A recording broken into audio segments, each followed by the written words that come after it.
Welcome to Absolute Niyama, the series that's about cinema nights within art nights, but really ended up just doing all the artificers instead because I was just a little too excited for a single operator. And yeah, that basically sums it up. We are at the payoff for the artificers of the years now. We have accidentally started this trend with Alana, reviewed an actual cinema nights member with Roberta, and then we kind of expanded our horizons to Catherine, pretended that Winflet never happened, and crowned Stannis as the king of the group. And now, well, we can finally talk about Nasti, the one that I'm actually been the most excited for. I've been excited for Nasti since her reveal, since it's not only another great piece to add to the Rhinesknights, with an interesting new gimmick for a supporter just like Stainless, but that's because she is borrowing from the same design philosophy as Stainless did with a toolbox approach to device design, but now with a focus on defense but compared to Stanis's offense. So let's see how Nasty becomes the queen of the fucking artificers. Now, since this is our sixth video on artificers, I am more than tempted to do what I've done before and tell you to go over to the past videos if you want to break down on the subclass design philosophy, but since I feel like we're going to have a lot of people who just are here for Nasty, might as well go give you the quick breakdown. Basically, artificers can be split into two schools of design: offensive and defensive. Offensive artificers are focused on improved DPS output via buffing team members through their devices and themselves through their own skills, making them sort of like a iteration of instructors, if you want to be weird about it, which is where Alana, Winch, and Stainless fit in. Defensive artifacts, on the other hand, are a little more classic, focusing purely on boosting up survival through their devices and becoming more tanky if they need be through their skills, which we only seen with Roberta and Catherine before Nasty's release. Nasty fits into the defense category because of the buffs she can apply. I'm mainly focused on defensive buffing, barrier application, and Sanctuary. That's another L for Abjurers, not called Haruka for sure.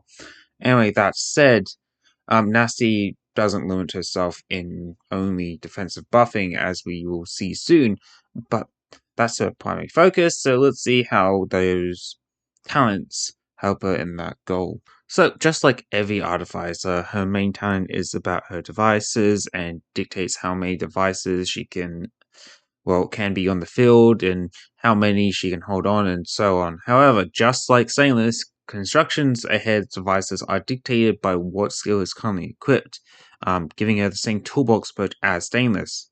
She also has the same device restrictions as him, which is the max capacity of 3 devices and only can have 2 deployed anyway, and yes, her release module affects this talent, and we will cover that module when we talk about module X versus a possible future Y in the next paragraph. I want to focus on her second talent since this adds an extra layer of security to her device buffs, which makes me feel a little icky. Safety First applies a 10% sanctuary to herself, and when an enemy with range attacks appear, this talent changes to a 15% to self and ranged operators on the field and recover 1 SP every 6 seconds. And I only have one word for this: ill. Look, I'm sorry. This is more of like a pet peeve of mine than an actual criticism, which I devoured when I decided I want to be a hipster in Arknights. But I genuinely hate that we're seeing Sanctuary power creep its way into non-Abjurer designs. Sanctuary is the only real class identity of an Abjurer, since they are often more finicky incarnation medics. While I can understand giving it to Solar Blades, Crushes, and other weird Solar Laning types as it's only applied to themselves in these cases, it's when it finds its way into the kits of non-Endura support type operators is where I start to get antsy. This is while this is frankly on the lower end of Sanctuary values at least, although it's 3% more than Xingzu without her module, so what the fuck? The real question is, does she really need global Sanctuary application? I don't imagine a world where she or any ranged operator wouldn't be in range of a healer or buffed by her own devices. So if they really need that, to be honest, this feels like overkill. But I will admit, I do like that it gives a very small SP buff to only ranged operators. It feels very Vines Lab coded in that way, as the Vines Lab niche knight identity has always been increased SP gen and weird niche subclasses. And this gives Nasti a sort of role similar to Shu in Sui Knights, where they kind of feel like the supportive backbone. I mean, yes, Shu gets to do 1 SP every 4 seconds unrestricted without being on field, but now we're just comparing apples to iPads for no reason. My point is that this is neat, especially within a niche knight that relies a lot on ranged operators. Like, your Vanguard and your Auto Lichpin in this niche knight is a ranged operator. Increased DP gen for movement most of the time is just like means better DP cycles to get the team rolled out and more time to make use of her amazing skills. Just to be petty now, as a Vines Lab simp, I'm going to list every possible use of this talent, sort of talent in the niche. Fast trap regen, fast burn charges, more reliable sanctuary application cycles, more CC, more chains, more healing output, and just to be nice, actually tolerable skill cycles. Yes, the niche has other SP appliers in it, but all those talents will just pile together with this one to make one big SP generator. This talent is at home in Ryan's lab, which is great, and for general use, this is just a non-pay-to-win Shu SP talent alternative. In hindsight, the Sanctuary is probably just there because they forgot to take it off when they copied this over from Shu. Moving on to module, so release module is module X, because as I say in Stainless video, mod Y is not really designed with current artificers in mind, and it's hard for mod Y to compete against a mod X when it comes to artificers. Mod X, providing a slightly cheaper device and upping the capacity of the devices you can be held, is great quality of life compared to mod Y's reduced deployment time on devices. Also, probably won't help that Nasti's mod X follows in line of Ablana's mod X, where the mod fee just adds a really powerful quality of life. This module is modifying her device's focus talent by basically adding an even cheaper device for the first one deployed at mod 2, and then syncs up the benefits of other devices in range at mod 3. Okay, so maybe this isn't Eplana levels obscene quality of life, because while her random quality of life affects all her skills, we'll only really see the benefits of this quality of life when it comes to a premier skill. Like, it's a good quality of life for that skill, as it makes it setting up that skill's unique mechanic a little more easier, and with her other two skills, it just helps make it easier to stack her devices onto a singular target by making a device speed, which isn't as, I guess, powerful. It's still good, even if we don't count mod fee, because a cheaper device and an even cheaper first device is just great value DP wise. But this is where I can see a theoretical mod Y be an interesting pick.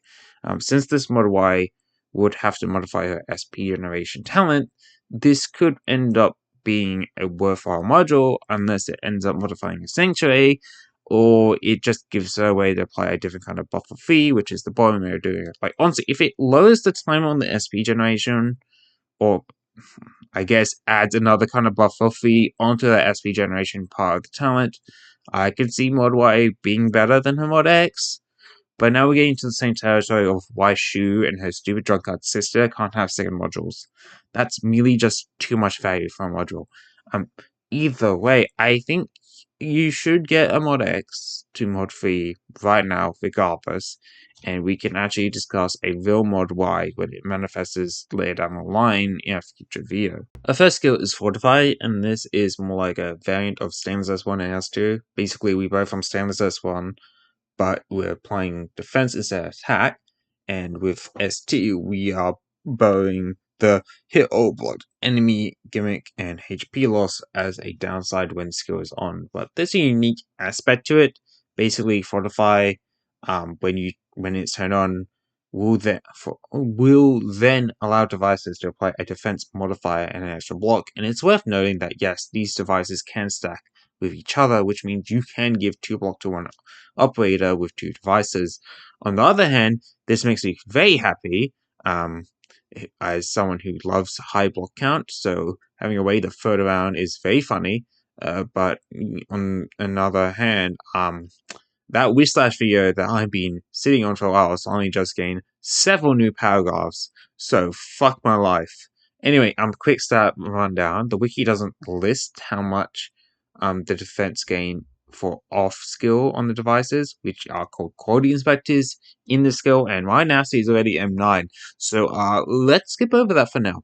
At skill level 7, Nasti it gains a 65% buff to attack and defense, while her devices give a 46% defense buff when on, which lasts for 40 seconds and 44 SP. Chaser and Free, your numbers are 80% and 55% respectively, for downtime at 40 SP, uptime still the same as before. Nasti is worth an M9 in my books, by the way, so in the grand scheme of things, I think this is a third skill priority. While Nasti can become a Centurion with only one device applied to this skill on, I think her third and second skill are far more powerful in her actual specific niches. So this skill feels more like a daily driver skill, and if we're using Nasti as a daily driver, then you are pretty dedicated to it at that point. So that's when you would probably end up chasing that M9. It also has the potential for other interesting shenanigans with operators like Whiplash, as previously mentioned, but there's also Yu, Nian, Hoshiguma, and really any operator with the ability to hit up to their block count. Basically, what I'm trying to say is this skill is either for dedicated Nasti fans, or for those who want to do funny with block count shenanigans, which is me. I'm both of those people in this case. Okay, this one gets wordy. Her next skill is called Execute, which is awfully misleading because this doesn't buff damage output at all. But seeing the devices are called Overseers in the skill, I'll allow it. Basically, the Overseer has no real benefits when used passively, as all it does is recover HP to itself, which is based on an SP charge system. It is overcharging at least, and these devices will cap at 8 HP, and starting off at 3 HP, so it's only like 5 really short skill cycles to reach the max HP for them, and you will want to let them do that if you want to actually gain something from these, since the actual active part of the skill will activate these devices, make them lose 1 HP every 0.5 seconds, and it has a 4-second uptime. So yes, one skill activation while these will kill these devices, but hear me out. Every time the Overseer ticks down like this, it gives a percentage of Nasti's max HP as a permanent barrier and 1 SP. So one device is like 16 SP and 32% of Nasti's max HP at skill level 7 and 40% at M3. Nasti actually gives herself double these values for free without the device's help. No SP gain, but like 2 devices worth of barrier for herself and 1 activation is kind of good.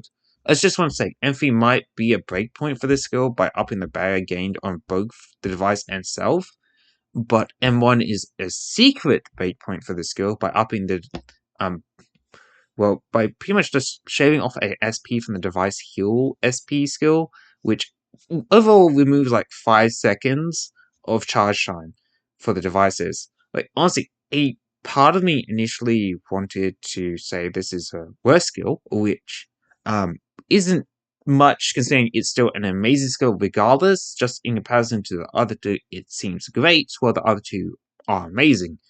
But the more I use it, the more I like it. I mean, first, barrier doesn't expire. It's not like Catherine's barrier that will drop off once the device is gone or her S2 goes offline, making it lose the excess barrier amount it has gained. You get a shit ton of barrier in a short time, and it stays there until it's weathered away at. Second of all, this is the skill that definitely benefits the most from a mod X1 because that extra device does help spread your barrier around fast. In fact, a mod Y wouldn't even help give this skill better because, well, the Overseer has a redeployment time of 4 seconds already, so a mod Y would at best only shave off 1 second. Thirdly, that 4-second uptime is actually good for the skill because you can just like cast this 4 with no devices to quickly regenerate a device if you need to, and your devices should be fully charged by the time her S2 is back again.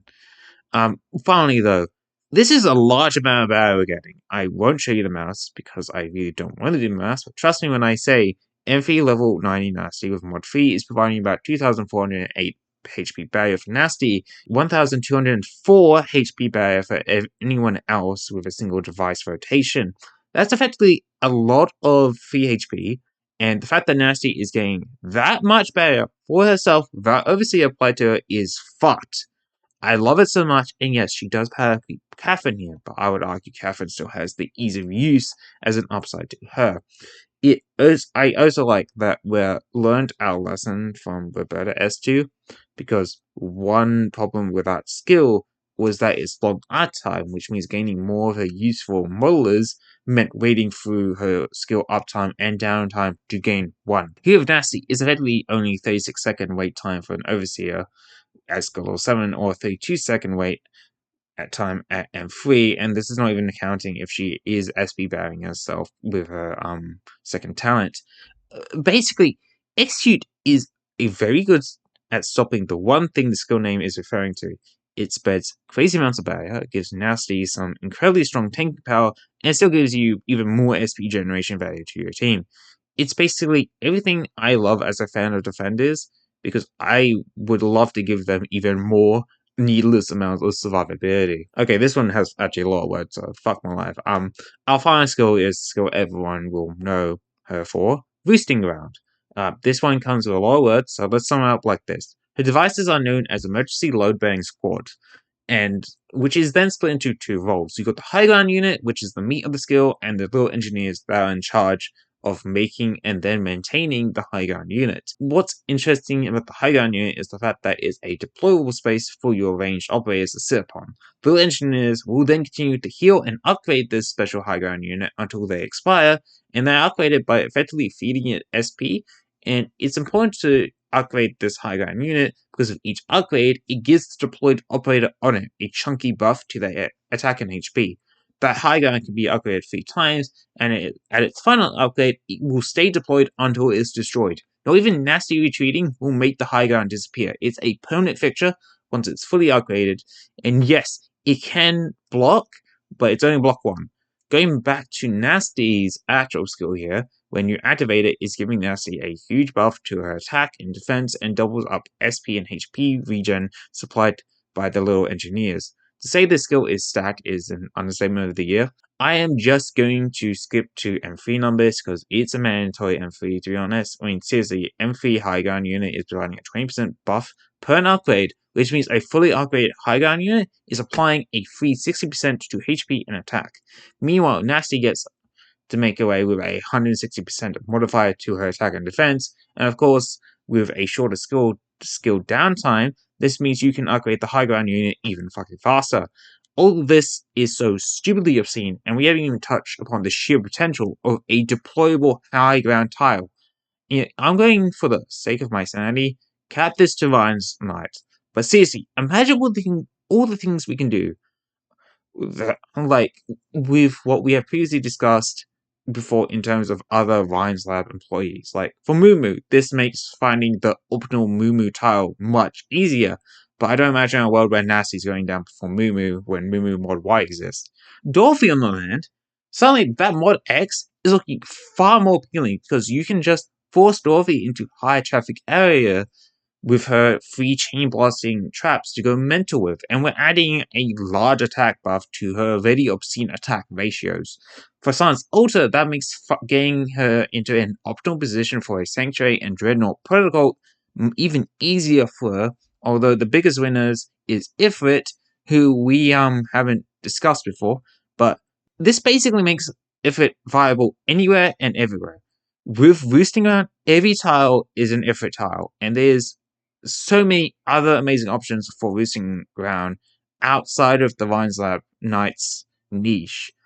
This is a skill, just like Stainless Free, that thrives when put in the hands of a creatively minded player who can really limit test its potential with a wide array of operators. It is almost player expressive as Trapmaster and Summoners can be, and I fucking love it. It's so fucking cinema, and it should just be the first skill you M3 on Nasty straight off the bat. Man, I don't know how I'm supposed to fill up Roosting Ground, but okay, sure, let's try. Nasti really does live up to the expectations of a 6-star artificer where we set by Stainless release. In fact, I would argue she excelled past those expectations while still leaving Stainless relevant by focusing on a different aspect of the artificer. She has lived up to every expectation I had for her, and honestly, I love that we can see where the designer learnt from the past artificers. Like her main defensive skill, they actually made its downtime far shorter in comparison to Roberta's without compromising the actual use of the skill, and still found a way to make the barrier feel impactful and still have its longevity compared to Catherine's Cola's, while still finding a good balance for it. Whereas one, they found a way to make a unique variation on Stainless S1 without stepping on his toes that plays well into his into her defensive capabilities. I'm talking too fast for myself now, fuck. And for her SV, they found a way to do something other unique as a buff option that no other buffer can imagine matching, just like Stainless. Nasti thrives because she took the tools of her predecessors and carved her own path forward. Honestly, though, I hope after Nasty we don't see any new artificers for a good while.